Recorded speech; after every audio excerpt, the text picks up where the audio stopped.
دوسری بات، کچھ نیا کرنا چاہیے. سماج سدھار کے لیے کیا کرنا چاہیے؟ کچھ نیا. سب سے بڑی مصیبت کی جڑ یہ ہے، بیماری نئی نہیں ہے تو علاج بھی نیا نہیں. بیماری وہی ہے. انسان کی بیماریاں جو سالوں سے، صدیوں سے، ہزاروں سالوں سے چلتی آ رہی ہیں، بیماری وہی ہے. اللہ کو بھولنا، آخرت سے لاپرواہ ہونا، نفس کی بندگی کرنا، نفس کے پیچھے دوڑنا، بیماریاں وہی ہیں.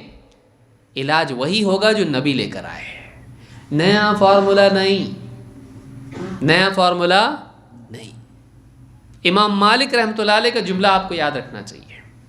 امام مالک ابن انس رحمہ اللہ فرماتے، بڑے امام ہیں، مدینہ کے امام، کہتے ہیں لن يصلح آخر هذه الامة الا ما اصلح اولها.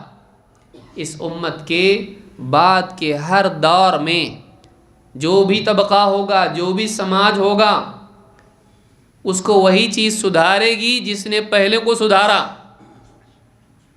سمجھ میں آ رہی بات؟ کہ بعد والے اسی دوا سے شفا پائیں گے جس سے پہلوں کو شفا ملی. بعد والے اسی ترتیب سے سدھریں گے جو پہلی ترتیب سے سدھرے. نیا فارمولے کی ضرورت نہیں ہے. بیٹھتے اچھے حاتم طائب بیٹھ کے سوچتے امت کے حالات کیسے سدھریں گے. ہاں، ایک سے ایک مفکرین. کیا ہونا چاہیے؟ مسلمانوں کا ایجوکیشن نہیں اپنے پاس. کوئی بولتا نہیں پالیٹکس نہیں اپنی صحیح ہے، پالیٹکس میں اترنا چاہیے. مسلمان ہر علاقے میں ایک پالیٹیشین ہونا چاہیے. اچھی بات. اپنا فلاں چیز ہونا چاہیے. مسلمانوں کے پاس پیسہ ہونا چاہیے، بزنس ہونا چاہیے، فلاں چیز ہونا چاہیے. مسلمانوں کے پاس حکومتیں بھی آئیں. سدھار اگر ہے تو اسی دین میں ہے جس سے صحابہ کو اللہ رب العالمین نے ترقی دی ہے. جس دوا سے اللہ تعالیٰ نے اس جاہلیت کے ماحول کو سدھارا، نبی صلی اللہ علیہ وسلم نے اس جاہلیت کے سماج کو بہتر بنایا، اسی دوا سے بعد میں قیامت تک کے لیے اسی میں حل ہے. نیا کوئی حل آنے والا نہیں. چلو کچھ نیا حل پکائیں گے، اپنی عقل سے جو بھی دوا بنائیں گے وہ ہلاک کرنے والی ہوگی. ہمارے علاج کیا ہے؟ ہمارے نبی محمد الرسول اللہ صلی اللہ علیہ وسلم نے اس جاہلیت کے ماحول میں جس طریقے سے، جن اصولوں سے لوگوں کی تربیت کر کے ان کو سدھارا، اس معاشرے کو اچھا بنایا، آج ہم اگر وہی کریں گے تو ہی سماج بہتر بنے گا، ورنہ نہیں. اگر تو کلمہ پڑھنے والا ہے تو تیرا یقین یہ ہونا چاہیے کہ ہمارے نبی کا طریقہ ہی قیامت تک کے لیے واقعی بہترین طریقہ ہے. ذرہ برابر بھی اس میں شک نہیں ہونا چاہیے. ذرہ برابر بھی شک نہیں ہونا چاہیے. ہمارے رسول صلی اللہ علیہ وسلم نے جو حل ہم کو دیا ہے، قیامت تک کے لیے وہ حل باقی رہے گا، کبھی آؤٹ ڈیٹڈ نہیں ہوگا. وہ دوا کبھی ایکسپائر نہیں ہوگی. وہ دوا کبھی ایکسپائر، ہم ایکسپائر ہو جائیں گے، ہماری اگلی نسلیں آئیں گی، وہ دوا کبھی ایکسپائر ہونے والی نہیں ہے. اسی لیے اللہ کے نبی صلی اللہ علیہ وسلم کیا فرمائیں؟ ترکت فیکم شیئین لن تضلوا بعدہما کتاب اللہ و سنتی ولن یتفرقا حتی یرد علی الحوض. میں اپنے بعد دو چیزیں چھوڑ کے جا رہا ہوں، ان دو چیزوں کے بعد تم کبھی گمراہ نہیں ہوں گے. وہ دو چیزیں کیا ہیں؟ ایک اللہ کی کتاب اور دوسرے میری سنت، میرا طریقہ. اللہ کی کتاب پڑھتے رہو گے، اس میں غور کرو گے، اس کے مطابق جیو گے، میری سنت کے مطابق زندگی گزارو گے، میرے طریقے پر چلو گے، کبھی گمراہ نہیں ہوں گے. وَلَن يَتَفَرَّقَا حَتَّى يَرِدَ عَلَيَّ الْحَوْض. یہ دونوں الگ نہیں ہوں گے، دونوں الگ نہیں ہوں گے. نئے گرو جی آتے ہیں، کیا بولتے ہیں؟ حدیث میں صحیح بھی ہے، ضعیف بھی ہے. اب وہ پہچاننے کے لیے کون محنت کرے بھائی؟ اتنی راوی، سند اور شاذ اور معلل اور فلاں، بہت قرآن بس ہے اپنے لیے. دیکھو یہودیوں کی ایک کتاب، عیسائیوں کے پاس ایک کتاب، کیوں نہ ہمارے پاس بھی ایک کتاب، انہی کے ساتھ جمع ہوگا تو بھی. یاد رکھیں، قرآن ہمارے لیے کافی ہے. یہ نعرہ سننے میں اچھا لگتا ہے، لیکن ہم یہ کہیں گے کہ اگر قرآن ہمارے لیے کافی ہے تو مرنے کے بعد تجھ کو غسل دیں اور زمین میں دفن کریں، قرآن میں کہاں ہے؟ یہ تو ہمارے نبی صلی اللہ علیہ وسلم سے ملتا ہے ہم کو۔ اگر تو یہ بات کہتا ہے تو پھر تیرا کفن دفن قرآن میں ہے؟ نہیں ہے، کیونکہ اللہ نے کیا فرمایا؟ لَقَدْ كَانَ لَكُمْ فِي رَسُولِ اللَّهِ أُسْوَةٌ حَسَنَةٌ، تمہارے لیے بہترین نمونہ کہاں ہے؟ رسول کی زندگی میں۔ قُلْ إِن كُنتُمْ تُحِبُّونَ اللَّهَ فَاتَّبِعُونِي يُحْبِبْكُمُ اللَّهُ، اے نبی آپ کہہ دیجئے اگر تم واقعی اللہ سے محبت کرتے ہو میری پیروی کرو، اللہ بھی تم سے محبت کرے گا۔ اللہ تعالیٰ نے تفصیلات کو، قرآن کے اجمال کو رسول کی تفصیل کے تابع کر دیا۔ وَأَنزَلْنَا إِلَيْكَ الذِّكْرَ لِتُبَيِّنَ لِلنَّاسِ مَا نُزِّلَ إِلَيْهِمْ، اے نبی ہم نے آپ کی طرف یہ نصیحت کی کتاب نازل کی تاکہ آپ لوگوں کو واضح کر کے دکھا دیں، سمجھا دیں کہ ان کے رب کی طرف سے کیا نازل ہوا ہے۔ تو قرآن کے احکام کی تفصیل رسول کی سنت میں ملے گی۔ لہٰذا کوئی نہ کوئی بیچ میں آ جاتا ہے جینٹل مین، ہاں، اور یوٹیوب پہ تو ویسے بھی فری میں آ جاتے ہیں نا، یوٹیوب پہ آنے کے لیے کچھ کرنا پڑتا، نہ سند کی ضرورت ہے، نہ علماء کی اجازت کی ضرورت ہے، علم کی بھی ضرورت نہیں ہے، خالی اس کے لیے کیا چاہیے؟ 3 چیزیں چاہیے، ایک کمپیوٹر، ابھی تو وہ بھی نہیں، آپ کا موبائل بھی کافی ہو گیا، ایک موبائل فون، انٹرنیٹ کنیکشن اور یوٹیوب اکاؤنٹ، 3 ارکان ہیں۔ عالمی داعی بننے کے لیے، پورے عالم میں اپنی خرافات پھیلانے کے لیے اس کے 3 ہی ارکان ہیں۔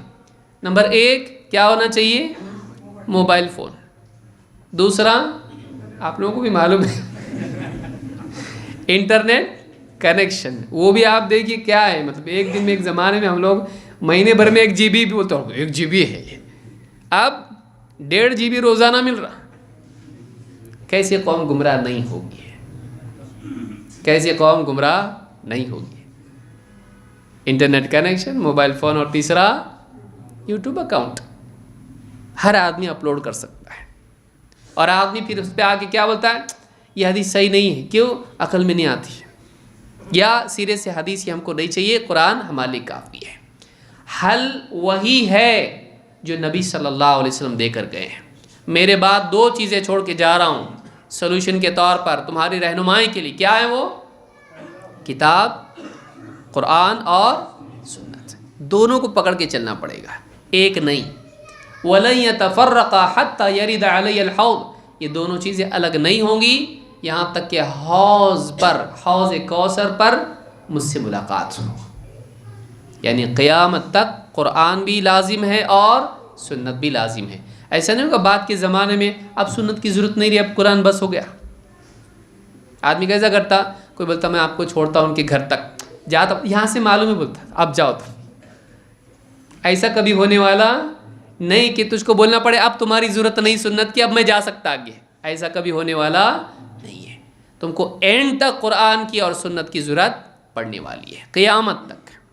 تو یہ بھی بات یاد رکھنے کی ضرورت ہے کہ دوسری چیز کہ امت کے حالات اگر ہم سدھارنا چاہتے ہیں، نیا فارمولا نہیں، لوگوں کی اصلاح کے لیے وہی ہے جو پہلے، یا آج نیا شروع کرے بھائی، آج لوگ میوزک بہت سن رہے ہیں، کیا کریں گے؟ میوزک بجا کے لوگوں کو دین سکھائیں گے تو لوگ دھیان سے سنیں گے؟ نہیں، خرافات اور بگاڑ ہم اپنی طرف سے کچھ نیا حل لا سکتے نہیں۔ ناچ گا کے دین سکھا رہے، عیسائیوں کی گمراہی کی یہی وجہ ہوتی ہے۔ کئی گمراہیوں میں سے ایک وجہ ان کی ہے، جس قوم میں گئے ان جیسے بن گئے ان کو قریب کرنے کے لیے۔ آپ دیکھیے اس لیے جتنے ملک ہیں ان میں دیکھیں گے آپ عیسائی وہاں کے ویسے ہی دکھائی دیتے آپ کو، ان میں گل مل جاتے، ان کا کلچر ان میں آ جاتا ہے، ان کے رسم و رواج بلکہ باطل عقائد بھی آ جاتے ہیں اس میں، ان کو بدلنے کی بجائے وہ ان میں گل مل جاتے۔ ہمارا اسلام اس کا محتاج نہیں ہے، جو دین ہے اس کے مطابق لوگوں کو بنایا جائے گا۔ یہ نہیں کریں گے کہ ہم سماج کے اعتبار سے بھئی یہ نیا دور ہے، اس نئے دور میں ہم کو ایسا کرنا پڑے گا نئے طریقے سے، نہیں، وہی طریقہ جو پہلے تھا، وہی طریقہ جو پہلے تھا۔ اگر آپ کا یقین ہے کہ قیامت تک کے لیے وہ حل ہے تو آپ کو نئی دوا کی ضرورت نہیں ہے۔ ٹھیک ہے، دنیوی اعتبار سے ٹیکنالوجی بدلتی جائے گی.